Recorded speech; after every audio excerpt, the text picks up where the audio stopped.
So this is our water kefir or kefir. This is our water kefir. It started off like about that much, right? In total. In total, when we first got it. Which is it was really yellow and small, and it smelled really bad like yeast. Which it smells like sugar. What were you using at the beginning as a mixture for feeding them? Oh, we use brown sugar, molasses. Molasses. Well, that was the first batch. And then the water, did it taste good or not? No, it was a little too. Well, I didn't mind. Okay, I didn't like it. And then so the next time, what did we do? The piloncillo. We traded the molasses for the piloncillo. Yeah, which I think that's a better flavor. It's a little sweeter, and it doesn't have that strong molasses flavor. And it's the dark sugars that the water kefir really like in order to grow. So it has brown sugar and normal sugar. Yeah, so we used brown sugar. We used unprocessed sugar, so it's not white. It's just the kind of brownish, tanned. We also use coconut sugar, which is the palm sugar, and the piloncillo, and then we put 2 pinches of, which I think has really helped, of the Himalayan pink salt. Pink salt, because it has a lot of minerals in it, so it really makes your grains grow really fast. Because they use those minerals for different things. So as you can see, today is July the 7th, and that's the size of our grains. And the water kefir, what flavor was our favorite at the end? No, well, we haven't tried them all yet, but one of our favorites so far, the batches we made, is the ginger ale. But it's a mixture of lime, lemon and lime. And apple juice. And ginger. Yay! That's what we like. Lots of ginger. But beware! When you open these to release the gas, you have to be really careful. It's very fizzy. That particular. The one that has the ginger. Ginger, yeah. The ginger ale is probably the most fizzy out of all of the ones. Apparently, it provokes more gas or whatever, and the thing is that it exploded and it was all over the kitchen. All over. Like 2.5 days and keep on cleaning and it was sticky. Anyways. Well, so that was before I learned how to work with these tops. Yeah. So just be careful when you open your bottles to release the fizz. Just put a towel on top of it or a plastic bag, because then you're gonna have to get stuck cleaning. Yeah, and then we had the, we forgot to mention, so we tried a couple juices, and one of the juices became wine, actually. Which was? Which was the, that was the one that we drink. It was the currant, the black currant. Oh, black currant. Remember the one we had that had a lot of alcohol in it? Oh, that felt funny. Yeah. Okay. So it had a lot of, we don't drink, so it didn't take much. We were to notice that there was an effect in there. But anyways, so basically all we're doing is filling this jug with water all the way up here, and it has to be filtered water. Yeah. All the water. Water from the tap. It has to be filtered. Spring water. We use spring water. We use spring water, so no tap water. So water all the way up here. That's what we do. It's gonna get noisy. It's almost 1 gallon of water. Yeah. Turn up. It's almost 1 gallon of water, and then you put palm sugar inside. And the darker one there is the piloncillo, which you might probably find in the Mexican supermarkets. And this is technically cane sugar melted, right? Yeah. Melted cane sugar. Cooked down. And then filled in molds, and then that's what they sell. And then the palm sugar. And now we're going to put organic regular sugar. And lastly, we're going to use how much? One I don't measure. You don't measure? Okay. That's the brown sugar. Around there. Okay. A handful. Now, you notice that we're using a lot of sugar. What happens is that the Kefir or Kefir. The Kefir organisms will eat majority of that sugar, and then they convert it into fructose. So technically, you're not drinking all this sugar, so don't freak out. Yeah, that was my fear at the beginning. I was like, what? Because I don't like very sugary stuff. And then the last part is 2 pinches of Himalayan pink salt. It's called pink salt because it is pink.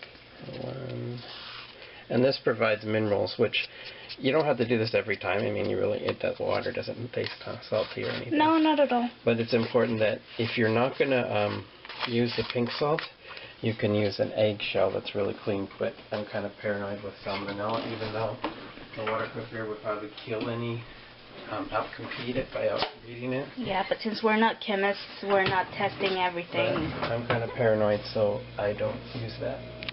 And also, when you're making this, you cannot use any metal. So wood or plastic? Wood or plastic. So I'm just going to stir this.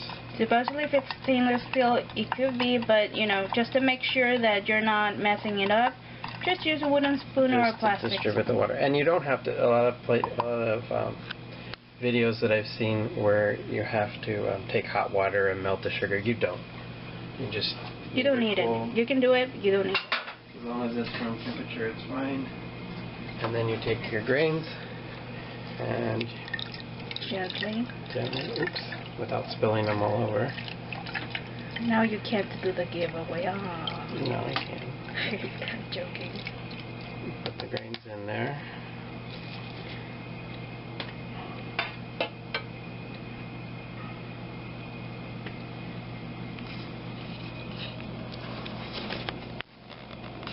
And then the last part, the very last part. I thought that was the last part. The raisins. Oh yeah. Why did we put raisins? It helps the fermentation process. It also allows you to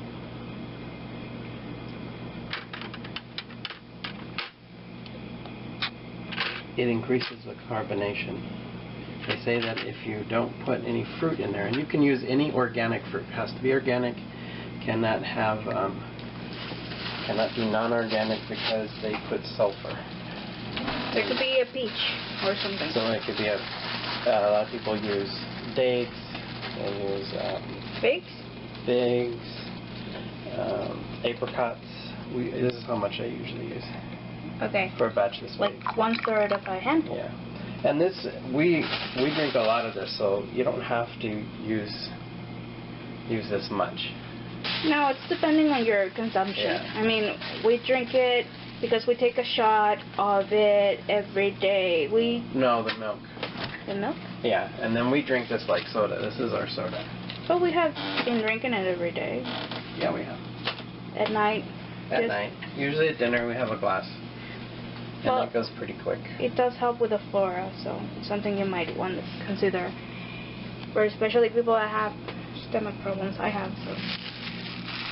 I'm lactose intolerant, and plus I have colitis. And then you just put one in there. And then you cover it, but not with unless you have a pressure release thing. Yeah, you can do that, or you can even put a little cloth over it. We just do it this way because we have a problem with fruit flies sometimes. Yeah, that's another thing. These attracts fruit flies. So, I mean, usually since with bananas we get fruit flies, I put traps, they're gone. But with this, it's been a little bit harder to get rid of all of them. So just put that on top like that. And then after you're done, you take it and you cover it and you can leave it on your counter. They like to be in a dark area, so they don't really care for the sun. The ultraviolet rays, I guess, kind of damage them. So you want to keep them in a cool, dark spot. You can actually do this with a jar, like if you're just doing it for yourself, or you don't have big batches. You can use a jar. We just drink a lot of it, so we bought this jar especially for it. Which was like $6 at one of the stores. So one of the stores. Sorry about that. And then you just leave it there for about 24 to 48 hours. 48 hours seems to be around the right time, depending on how warm it is. Since we're getting a lot of grains, it may be 24 hours for us. We'll have to see. And that's it.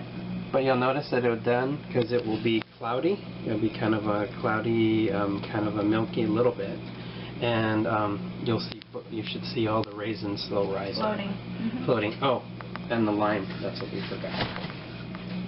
You're supposed to put lime too? Yeah. The lime is just a precaution to make sure that to discourage mold from growing in the culture. You can't put some of the juice, or you have to be the lime? No, it has to be lime. You don't want to squeeze the lime. You just put the lime in there. You don't squeeze it or anything. What did I do? Okay, so this is kind of like still new to us.